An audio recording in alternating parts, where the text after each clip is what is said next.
SonorBooks Presents The Adventures of Sherlock Holmes, the Boscombe Valley Mystery. We were seated at breakfast one morning, my wife and I, when the maid brought in a telegram. It was from Sherlock Holmes and ran in this way. Have you a couple of days to spare? Have just been wired for from the west of England in connection with Boscombe Valley tragedy. Shall be glad if you will come with me. Air and scenery perfect. Leave Paddington by the 11:15.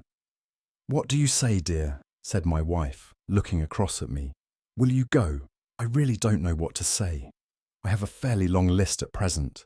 Oh, Anstruther would do your work for you. You have been looking a little pale lately. I think that the change would do you good, and you are always so interested in Mr. Sherlock Holmes' cases. I should be ungrateful if I were not, seeing what I gained through one of them, I answered. But if I am to go, I must pack at once, for I have only half an hour. My experience of camp life in Afghanistan had at least had the effect of making me a prompt and ready traveller. My wants were few and simple, so that in less than the time stated I was in a cab with my valise, rattling away to Paddington Station. Sherlock Holmes was pacing up and down the platform, his tall, gaunt figure made even gaunter and taller by his long grey travelling cloak and close-fitting cloth cap. It is really very good of you to come, Watson, said he. It makes a considerable difference to me having someone with me on whom I can thoroughly rely. Local aid is always either worthless or else biased. If you will keep the two corner seats, I shall get the tickets. We had the carriage to ourselves, save for an immense litter of papers which Holmes had brought with him. Among these he rummaged and read, with intervals of note-taking and of meditation, until we were past Reading. Then he suddenly rolled them all into a gigantic ball and tossed them up onto the rack. Have you heard anything of the case? He asked. Not a word. I have not seen a paper for some days. The London press has not had very full accounts. I have just been looking through all the recent papers in order to master the particulars. It seems, from what I gather, to be one of those simple cases which are so extremely difficult. That sounds a little paradoxical, but it is profoundly true. Singularity is almost invariably a clue. The more featureless and commonplace a crime is, the more difficult it is to bring it home. In this case, however, they have established a very serious case against the son of the murdered man. It is a murder, then? Well, it is conjectured to be so. I shall take nothing for granted until I have the opportunity of looking personally into it. I will explain the state of things to you, as far as I've been able to understand it, in a very few words. Boscombe Valley is a country district not very far from Ross, in Herefordshire. The largest landed proprietor in that part is a Mr. John Turner, who made his money in Australia and returned some years ago to the old country. One of the farms which he held, that of Hatherley, was let to Mr. Charles McCarthy, who was also an ex-Australian.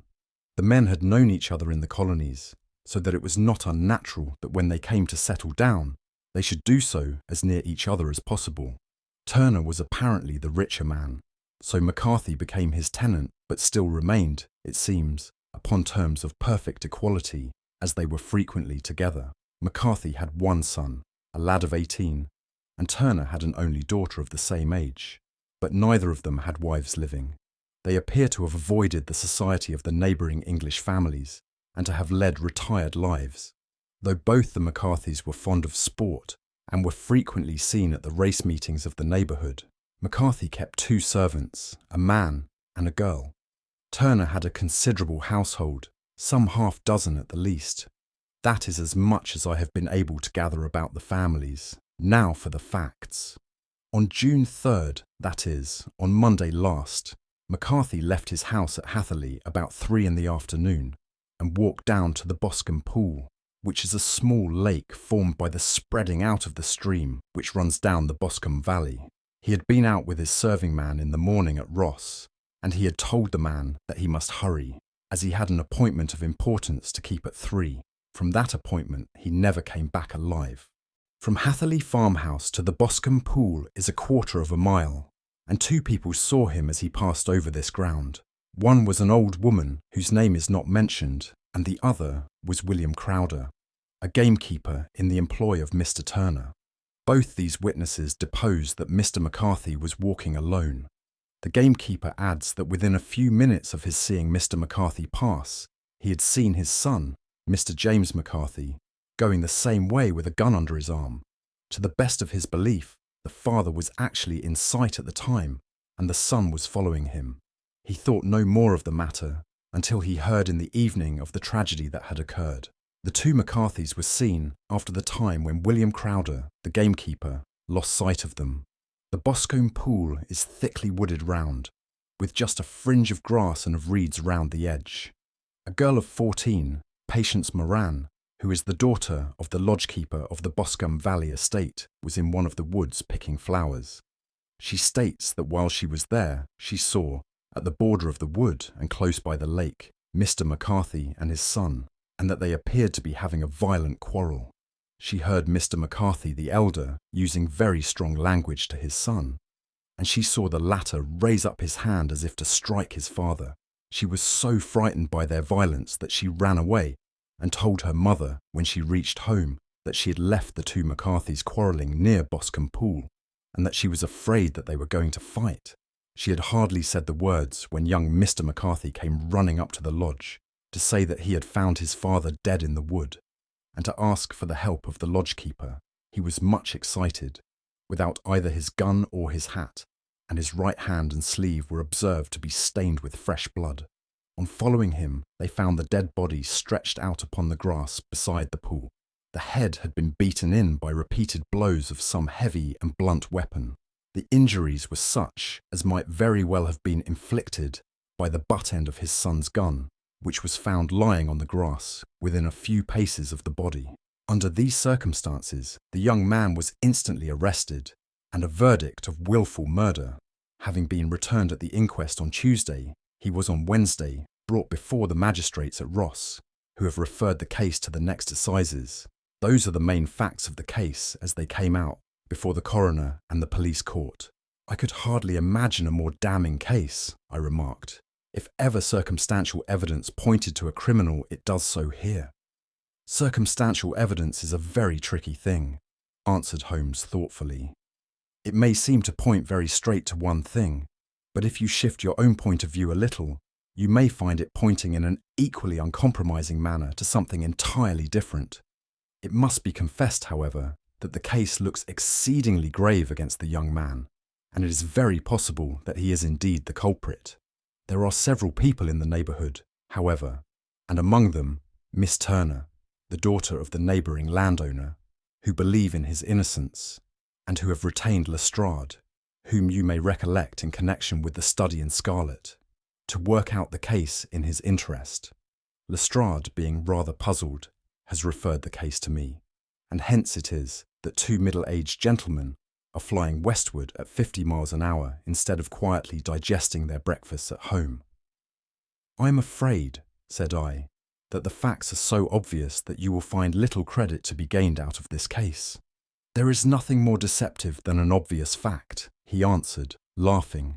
Besides, we may chance to hit upon some other obvious facts which may have been by no means obvious to Mr. Lestrade. You know me too well to think that I am boasting when I say that I shall either confirm or destroy his theory by means which he is quite incapable of employing, or even of understanding. To take the first example to hand, I very clearly perceive that in your bedroom the window is upon the right-hand side, and yet I question whether Mr. Lestrade would have noted even so self-evident a thing as that. How on earth? My dear fellow, I know you well. I know the military neatness which characterises you. You shave every morning, and in this season you shave by the sunlight. But since your shaving is less and less complete as we get farther back on the left side, until it becomes positively slovenly as we get round the angle of the jaw, it is surely very clear that that side is less illuminated than the other. I could not imagine a man of your habits looking at himself in an equal light and being satisfied with such a result. I only quote this as a trivial example of observation and inference. Therein lies my métier, and it is just possible that it may be of some service in the investigation which lies before us. there are one or two minor points which were brought out in the inquest, and which are worth considering. What are they? It appears that his arrest did not take place at once, but after the return to Hatherley Farm. On the inspector of constabulary informing him that he was a prisoner, he remarked that he was not surprised to hear it, and that it was no more than his deserts. This observation of his had the natural effect of removing any traces of doubt which might have remained in the minds of the coroner's jury. "It was a confession," I ejaculated. "No, for it was followed by a protestation of innocence. Coming on the top of such a damning series of events, it was at least a most suspicious remark." "On the contrary," said Holmes, "it is the brightest rift which I can at present see in the clouds. However innocent he might be, he could not be such an absolute imbecile as not to see that the circumstances were very black against him. Had he appeared surprised at his own arrest, or feigned indignation at it, I should have looked upon it as highly suspicious, because such surprise or anger would not be natural under the circumstances, and yet might appear to be the best policy to a scheming man. His frank acceptance of the situation marks him as either an innocent man, or else as a man of considerable self-restraint and firmness. As to his remark about his deserts, it was also not unnatural if you consider that he stood beside the dead body of his father, and that there is no doubt that he had that very day so far forgotten his filial duty as to bandy words with him, and even, according to the little girl whose evidence is so important, to raise his hand as if to strike him. The self-reproach and contrition which are displayed in his remark appear to me to be the signs of a healthy mind rather than of a guilty one. I shook my head. "Many men have been hanged on far slighter evidence," I remarked. "So they have, and many men have been wrongfully hanged. What is the young man's own account of the matter?" "It is, I am afraid, not very encouraging to his supporters, though there are one or two points in it which are suggestive. You will find it here, and may read it for yourself." He picked out from his bundle a copy of the local Herefordshire paper, and having turned down the sheet, he pointed out the paragraph in which the unfortunate young man had given his own statement of what had occurred. I settled myself down in the corner of the carriage and read it very carefully. It ran in this way. Mr. James McCarthy, the only son of the deceased, was then called and gave evidence as follows. "I had been away from home for 3 days at Bristol, and had only just returned upon the morning of last Monday, the 3rd. My father was absent from home at the time of my arrival, and I was informed by the maid that he had driven over to Ross with John Cobb, the groom. Shortly after my return, I heard the wheels of his trap in the yard, and looking out of my window, I saw him get out and walk rapidly out of the yard, though I was not aware in which direction he was going. I then took my gun and strolled out in the direction of the Boscombe pool, with the intention of visiting the rabbit warren, which is upon the other side. On my way, I saw William Crowder, the gamekeeper, as he had stated in his evidence, but he is mistaken in thinking that I was following my father. I had no idea that he was in front of me. When about 100 yards from the pool, I heard a cry of "Cooey!" which was a usual signal between my father and myself. I then hurried forward and found him standing by the pool. He appeared to be much surprised at seeing me and asked me rather roughly what I was doing there. A conversation ensued which led to high words and almost to blows, for my father was a man of a very violent temper. Seeing that his passion was becoming ungovernable, I left him and returned towards Hatherley Farm. I had not gone more than 150 yards, however, when I heard a hideous outcry behind me, which caused me to run back again. I found my father expiring upon the ground, with his head terribly injured. I dropped my gun and held him in my arms, but he almost instantly expired. I knelt beside him for some minutes, and then made my way to Mr. Turner's lodgekeeper, his house being the nearest, to ask for assistance. I saw no one near my father when I returned, and I have no idea how he came by his injuries. He was not a popular man, being somewhat cold and forbidding in his manners, but he had, as far as I know, no active enemies. I know nothing further of the matter. The coroner: Did your father make any statement to you before he died? Witness: He mumbled a few words, but I could only catch some allusion to a rat. The coroner. What did you understand by that? Witness. It conveyed no meaning to me. I thought that he was delirious. The coroner. What was the point upon which you and your father had this final quarrel? Witness. I should prefer not to answer.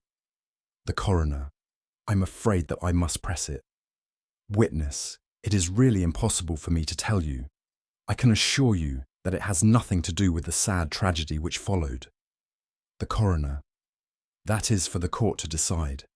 I need not point out to you that your refusal to answer will prejudice your case considerably in any future proceedings which may arise.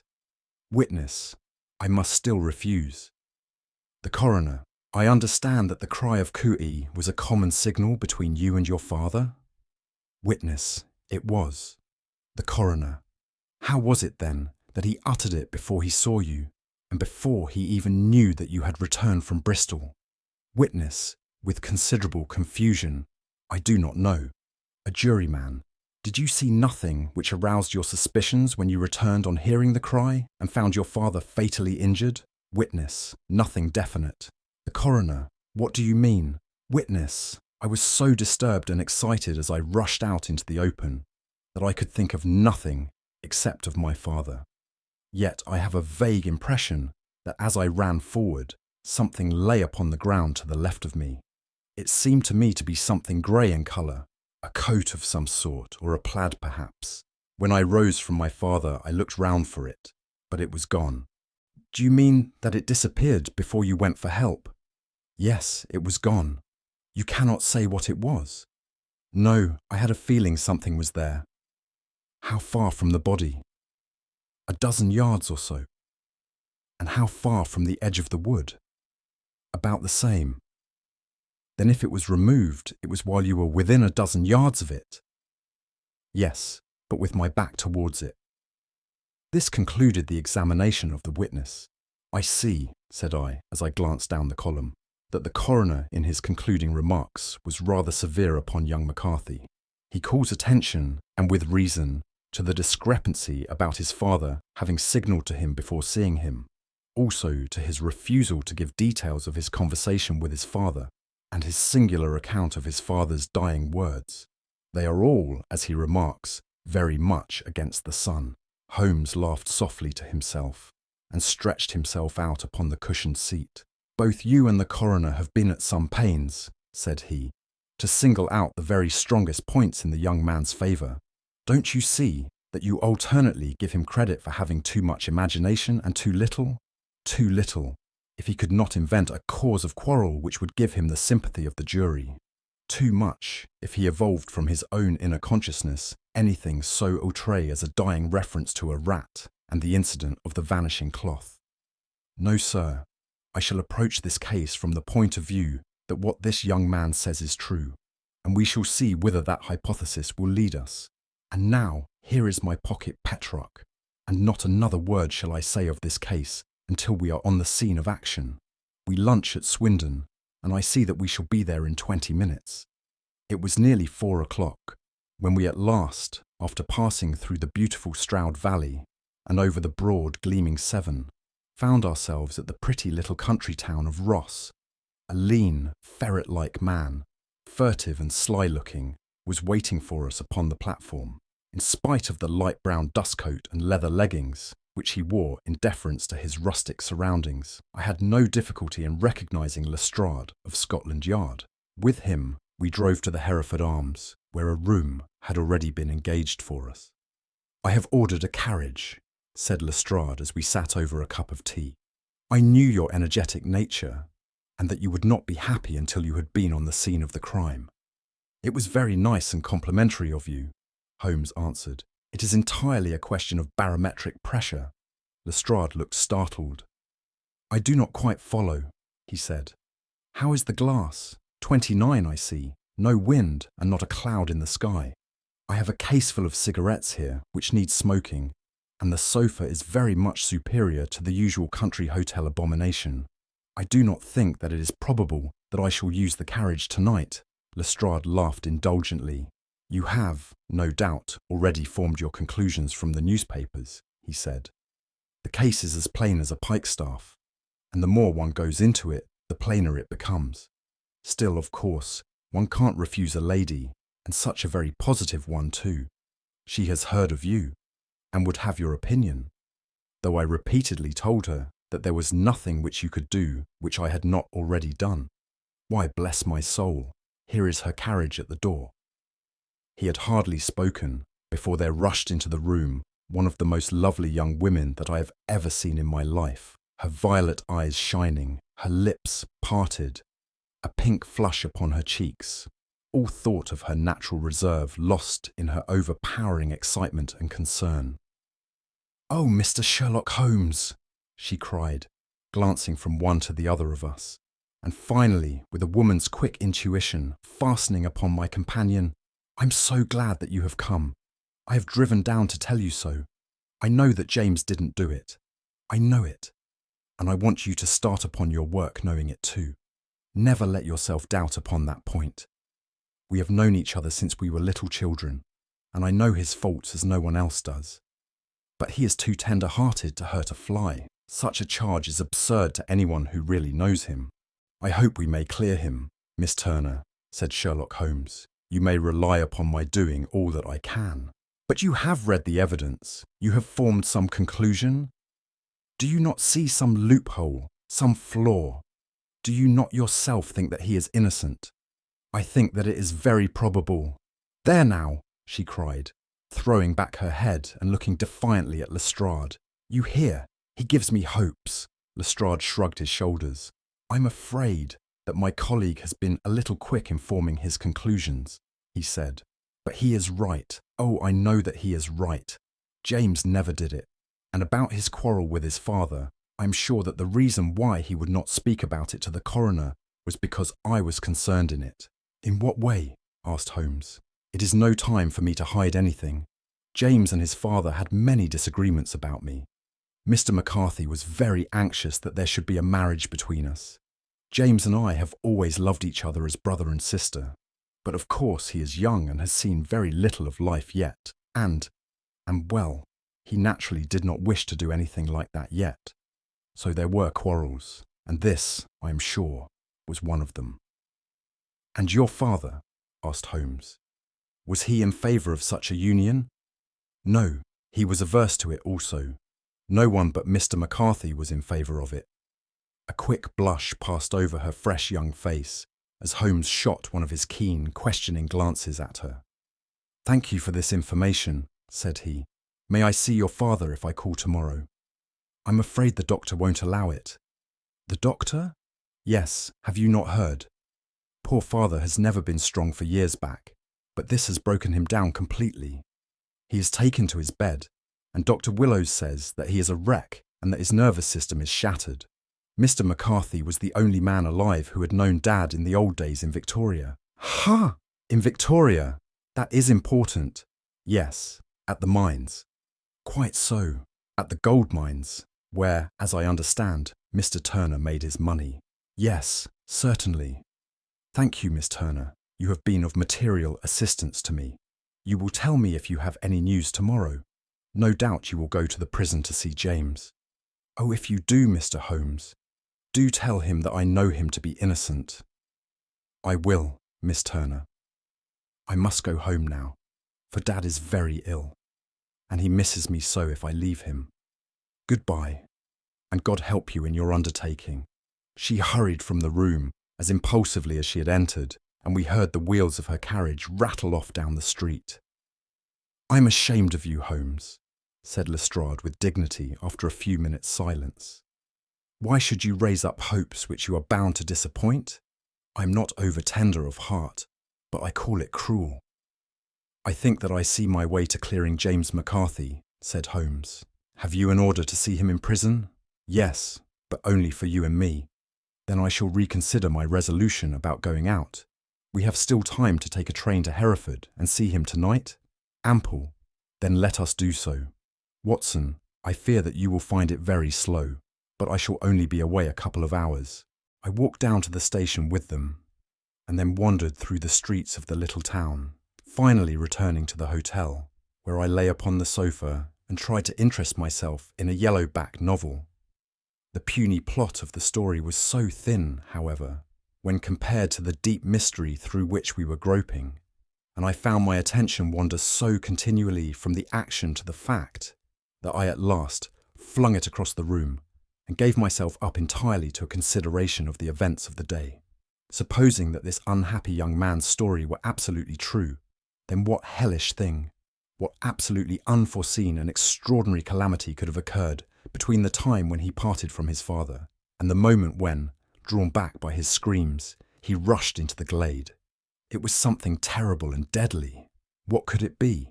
Might not the nature of the injuries reveal something to my medical instincts? I rang the bell and called for the weekly county paper, which contained a verbatim account of the inquest. In the surgeon's deposition, it was stated that the posterior third of the left parietal bone and the left half of the occipital bone had been shattered by a heavy blow from a blunt weapon. I marked the spot upon my own head. Clearly, such a blow must have been struck from behind. That was to some extent in favour of the accused, as when seen quarrelling he was face to face with his father. Still, it did not go for very much, for the older man might have turned his back before the blow fell. Still, it might be worthwhile to call Holmes' attention to it. Then there was the peculiar dying reference to a rat. What could that mean? It could not be delirium. A man dying from a sudden blow does not commonly become delirious. No, it was more likely to be an attempt to explain how he met his fate. But what could it indicate? I cudgelled my brains to find some possible explanation, and then the incident of the grey cloth, seen by young McCarthy. If that were true, the murderer must have dropped some part of his dress, presumably his overcoat, in his flight, and must have had the hardihood to return and to carry it away at the instant when the son was kneeling with his back turned not a dozen paces off. What a tissue of mysteries and improbabilities the whole thing was! I did not wonder at Lestrade's opinion, and yet I had so much faith in Sherlock Holmes's insight that I could not lose hope as long as every fresh fact seemed to strengthen his conviction of young McCarthy's innocence. It was late before Sherlock Holmes returned. He came back alone, for Lestrade was staying in lodgings in the town. "The glass still keeps very high," he remarked as he sat down. "It is of importance that it should not rain before we are able to go over the ground. On the other hand, a man should be at his very best and keenest for such nice work as that, and I did not wish to do it when fagged by a long journey. I have seen young McCarthy." "And what did you learn from him?" "Nothing." "Could he throw no light?" "None at all.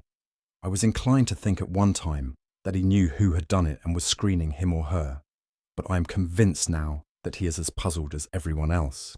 He is not a very quick-witted youth, though comely to look at and, I should think, sound at heart. I cannot admire his taste," I remarked, "if it is indeed a fact that he was averse to a marriage with so charming a young lady as this Miss Turner. Ah, thereby hangs a rather painful tale. This fellow is madly, insanely in love with her. But some 2 years ago, when he was only a lad, and before he really knew her, for she had been away 5 years at a boarding school, what does the idiot do but get into the clutches of a barmaid in Bristol and marry her at a registry office? No one knows a word of the matter, but you can imagine how maddening it must be to him to be upbraided for not doing what he would give his very eyes to do, but what he knows to be absolutely impossible. It was sheer frenzy of this sort, which made him throw his hands up into the air when his father, at their last interview, was goading him on to propose to Miss Turner. On the other hand, he had no means of supporting himself, and his father, who was by all accounts a very hard man, would have thrown him over utterly had he known the truth. It was with his barmaid wife that he had spent the last 3 days in Bristol, and his father did not know where he was. Mark that point. It is of importance. Good has come out of evil, however, for the barmaid, finding from the papers that he is in serious trouble and likely to be hanged, has thrown him over utterly and has written to him to say that she has a husband already in the Bermuda dockyard, so that there is really no tie between them. I think that that bit of news has consoled young McCarthy for all that he has suffered. But if he is innocent, who has done it? Ah, who? I would call your attention very particularly to 2 points. One is that the murdered man had an appointment with someone at the pool, and that the someone could not have been his son, for his son was away, and he did not know when he would return. The second is that the murdered man was heard to cry cooey before he knew that his son had returned. Those are the crucial points upon which the case depends. And now let us talk about George Meredith, if you please, and we shall leave all minor matters until tomorrow.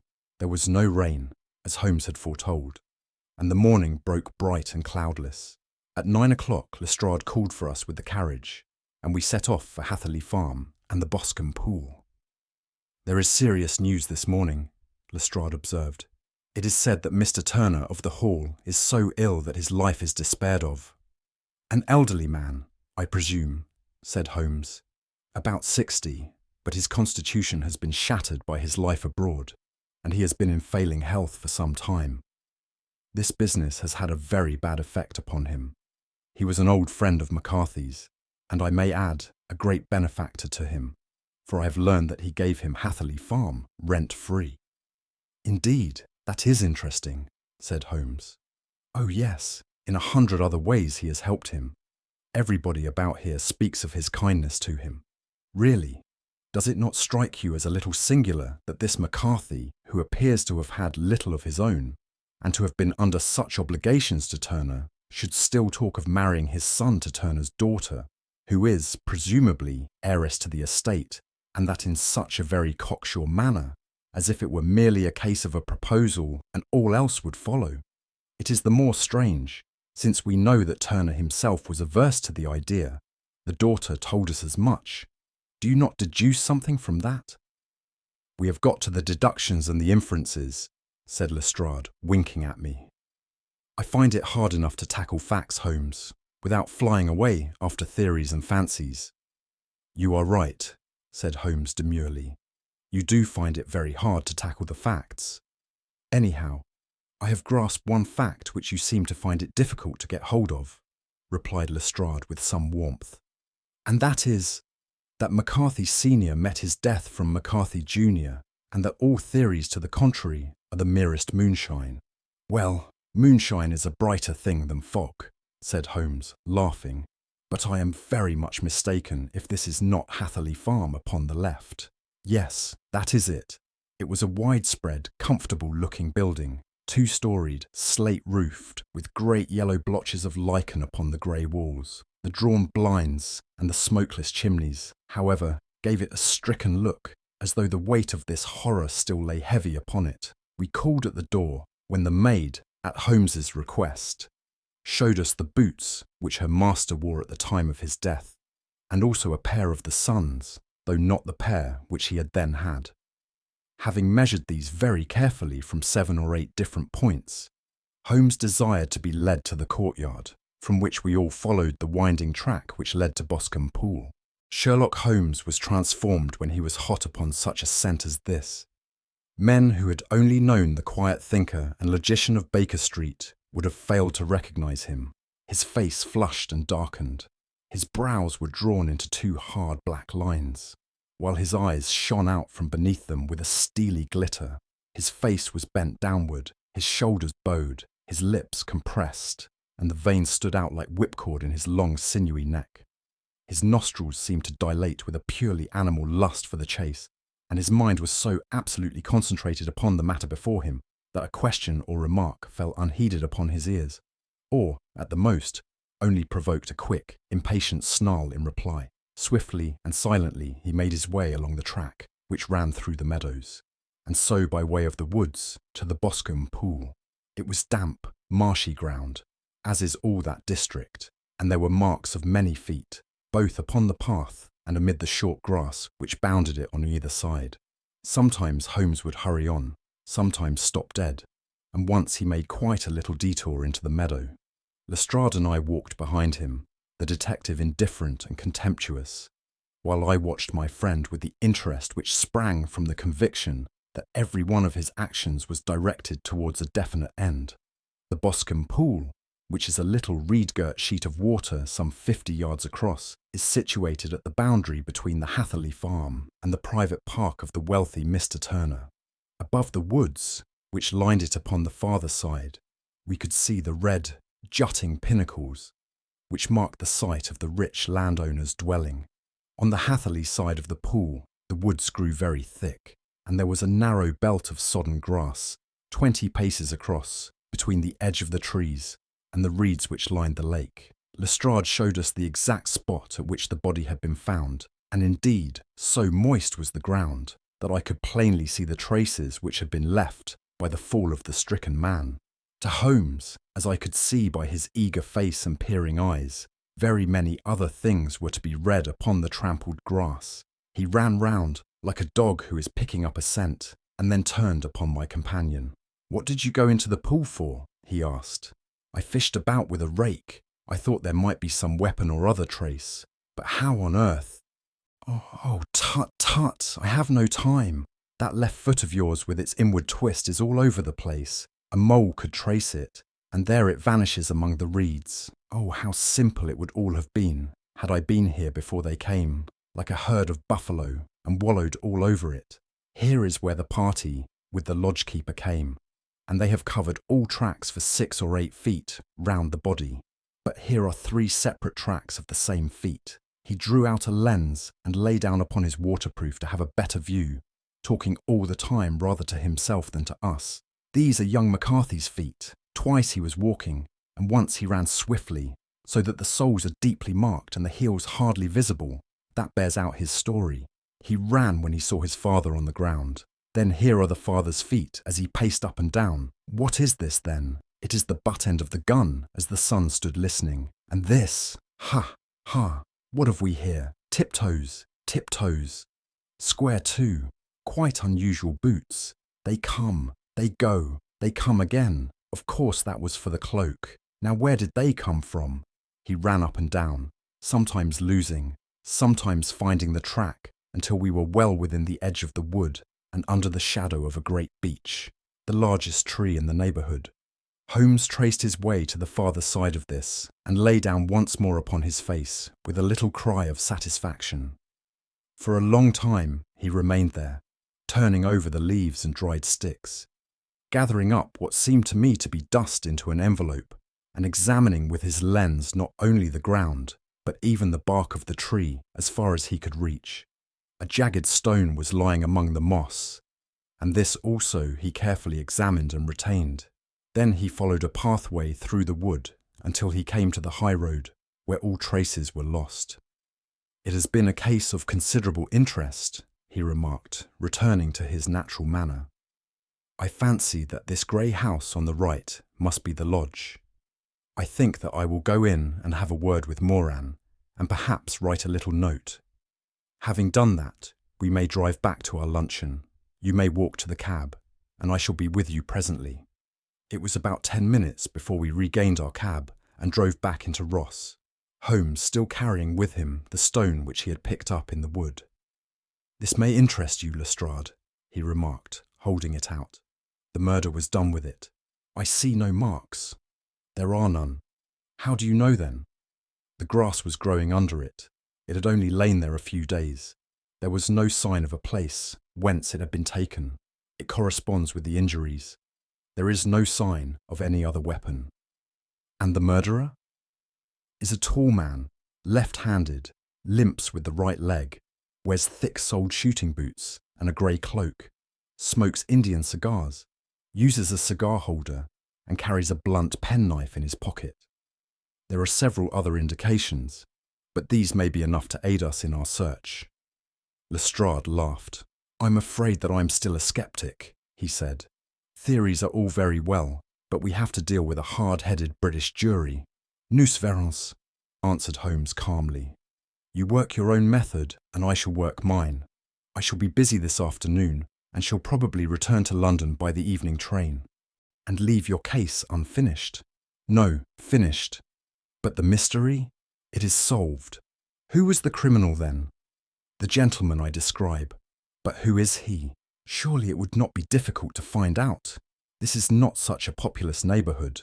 Lestrade shrugged his shoulders. "I am a practical man," he said, "and I really cannot undertake to go about the country looking for a left-handed gentleman with a game leg. I should become the laughing-stock of Scotland Yard." "All right," said Holmes quietly. "I have given you the chance. Here are your lodgings. Goodbye. I shall drop you a line before I leave." Having left Lestrade at his rooms, we drove to our hotel, where we found lunch upon the table. Holmes was silent and buried in thought, with a pained expression upon his face, as one who finds himself in a perplexing position. "Look here, Watson," he said when the cloth was cleared. "Just sit down in this chair and let me preach to you for a little.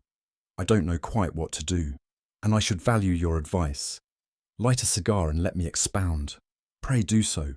Well, now, in considering this case, there are 2 points about young McCarthy's narrative which struck us both instantly, although they impressed me in his favour and you against him. One was the fact that his father should, according to his account, cry cooey before seeing him. The other was his singular dying reference to a rat. He mumbled several words, you understand, but that was all that caught the son's ear. Now from this double point our research must commence, and we will begin it by presuming that what the lad says is absolutely true. What of this cooey, then? Well, obviously it could not have been meant for the son. The son, as far as he knew, was in Bristol. It was mere chance that he was within earshot. The cooey was meant to attract the attention of whoever it was that he had the appointment with. But cooey is a distinctly Australian cry, and one which is used between Australians. There is a strong presumption that the person whom McCarthy expected to meet him at Boscombe Pool was someone who had been in Australia. What of the rat, then? Sherlock Holmes took a folded paper from his pocket and flattened it out on the table. "This is a map of the colony of Victoria," he said. "I wired to Bristol for it last night." He put his hand over part of the map. "What do you read?" "Arat," I read. "And now?" He raised his hand. "Ballarat." "Quite so. That was the word the man uttered, and of which his son only caught the last 2 syllables. He was trying to utter the name of his murderer.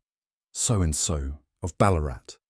"It is wonderful," I exclaimed. "It is obvious. And now, you see, I had narrowed the field down considerably.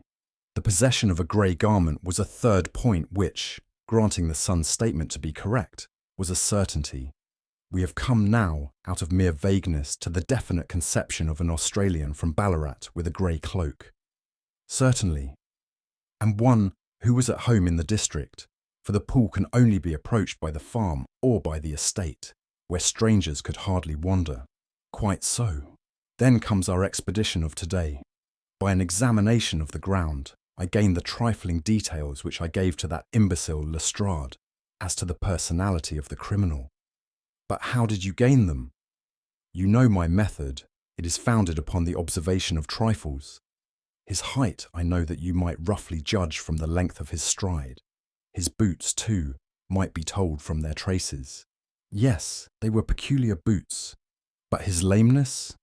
The impression of his right foot was always less distinct than his left. He put less weight upon it. Why? Because he limped. He was lame. But his left-handedness. You were yourself struck by the nature of the injury as recorded by the surgeon at the inquest. The blow was struck from immediately behind, and yet was upon the left side. Now how can that be, unless it were by a left-handed man? He had stood behind that tree during the interview between the father and son. He had even smoked there. I found the ash of a cigar, which my special knowledge of tobacco ashes enables me to pronounce as an Indian cigar. I have, as you know, devoted some attention to this, and written a little monograph on the ashes of 140 different varieties of pipe, cigar, and cigarette tobacco. Having found the ash, I then looked round and discovered the stump among the moss where he had tossed it. It was an Indian cigar, of the variety which are rolled in Rotterdam, and the cigar holder. I could see that the end had not been in his mouth. Therefore, he used a holder. The tip had been cut off, not bitten off, but the cut was not a clean one, so I deduced a blunt penknife. "Holmes," I said, "you have drawn a net round this man from which he cannot escape, and you have saved an innocent human life as truly as if you had cut the cord which was hanging him. I see the direction in which all this points. The culprit is Mr. John Turner, cried the hotel waiter, opening the door of our sitting room and ushering in a visitor. The man who entered was a strange and impressive figure. His slow, limping step and bowed shoulders gave the appearance of decrepitude, and yet his hard, deep-lined, craggy features and his enormous limbs showed that he was possessed of unusual strength of body and of character. His tangled beard, grizzled hair, and outstanding drooping eyebrows combined to give an air of dignity and power to his appearance, but his face was of an ashen white, while his lips and the corners of his nostrils were tinged with a shade of blue. It was clear to me at a glance that he was in the grip of some deadly and chronic disease. "Pray sit down on the sofa," said Holmes gently. "You had my note." "Yes, the lodge-keeper brought it up.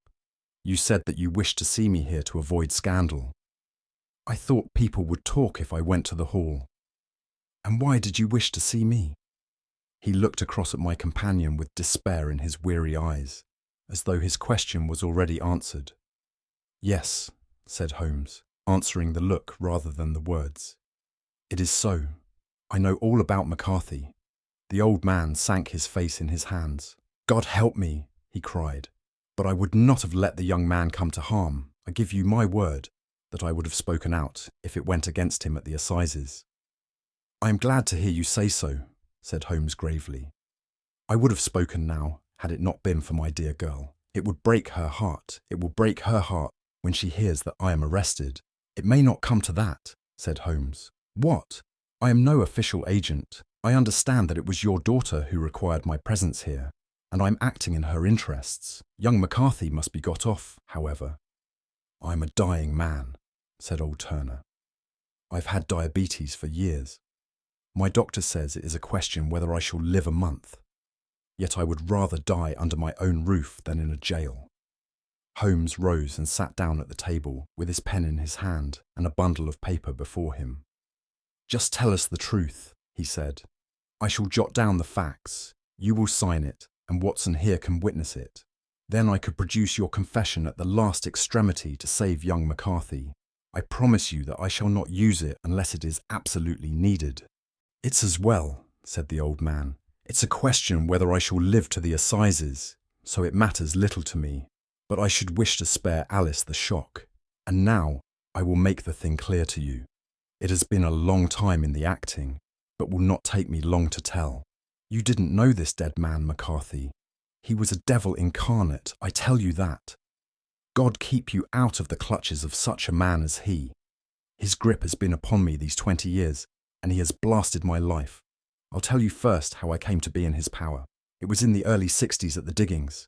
I was a young chap then, hot-blooded and reckless, ready to turn my hand at anything. I got among bad companions, took to drink, had no luck with my claim, took to the bush, and in a word, became what you would call, over here, a highway robber. There were 6 of us, and we had a wild, free life of it, sticking up a station from time to time, or stopping the wagons on the road to the diggings. Black Jack of Ballarat was the name I went under, and our party is still remembered in the colony as the Ballarat Gang. One day, a gold convoy came down from Ballarat to Melbourne, and we lay in wait for it and attacked it. There were 6 troopers and 6 of us, so it was a close thing, but we emptied 4 of their saddles at the first volley. 3 of our boys were killed, however, before we got the swag. I put my pistol to the head of the wagon driver, who was this very man McCarthy. I wished to the Lord that I had shot him then, but I spared him, though I saw his wicked little eyes fixed on my face, as though to remember every feature.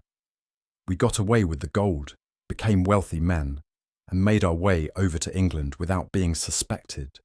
There I parted from my old pals and determined to settle down to a quiet and respectable life. I bought this estate, which chanced to be in the market, and I set myself to do a little good with my money to make up for the way in which I had earned it. I married too, and though my wife died young, she left me my dear little Alice. Even when she was just a baby, her wee hand seemed to lead me down the right path, as nothing else had ever done. In a word, I turned over a new leaf and did my best to make up for the past. All was going well when McCarthy laid his grip upon me.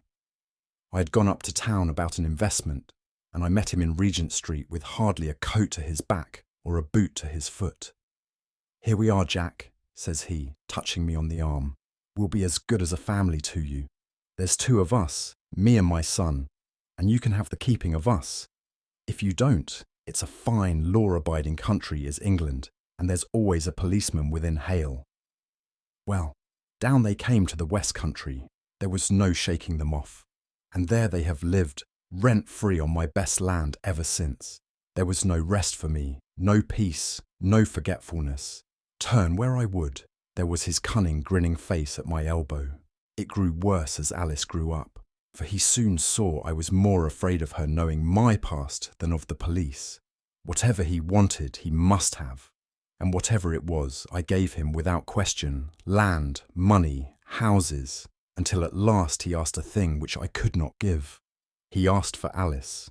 His son, you see, had grown up, and so had my girl, and as I was known to be in weak health, it seemed a fine stroke to him that his lad should step into the whole property. But there I was firm. I would not have his cursed stock mixed with mine. Not that I had any dislike to the lad, but his blood was in him, and that was enough. I stood firm. McCarthy threatened. I braved him to do his worst. We were to meet at the pool midway between our houses to talk it over. When I went down there, I found him talking with his son. So I smoked a cigar and waited behind a tree until he should be alone. But as I listened to his talk, all that was black and bitter in me seemed to come uppermost. He was urging his son to marry my daughter, with as little regard for what she might think as if she were a slut from off the streets. It drove me mad to think that I and all that I held most dear should be in the power of such a man as this. Could I not snap the bond? I was already a dying and a desperate man. Though clear of mind and fairly strong of limb, I knew that my own fate was sealed. But my memory and my girl, both could be saved if I could but silence that foul tongue. I did it, Mr. Holmes. I would do it again. Deeply as I have sinned, I have led a life of martyrdom to atone for it. But that my girl should be entangled in the same meshes which held me was more than I could suffer. I struck him down with no more compunction than if he had been some foul and venomous beast. His cry brought back his son, but I had gained the cover of the wood, though I was forced to go back to fetch the cloak which I had dropped in my flight. That is the true story, gentlemen, of all that occurred. Well, it is not for me to judge you, said Holmes, as the old man signed the statement which had been drawn out. I pray that we may never be exposed to such a temptation. I pray not, sir. And what do you intend to do? In view of your health, nothing. You are yourself aware that you will soon have to answer for your deed at a higher court than the assizes.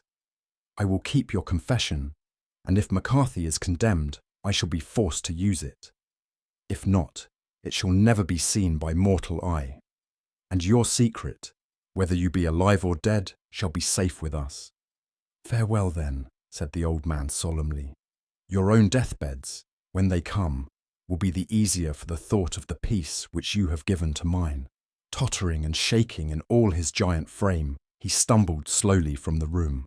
God help us, said Holmes after a long silence. Why does fate play such tricks with poor, helpless worms?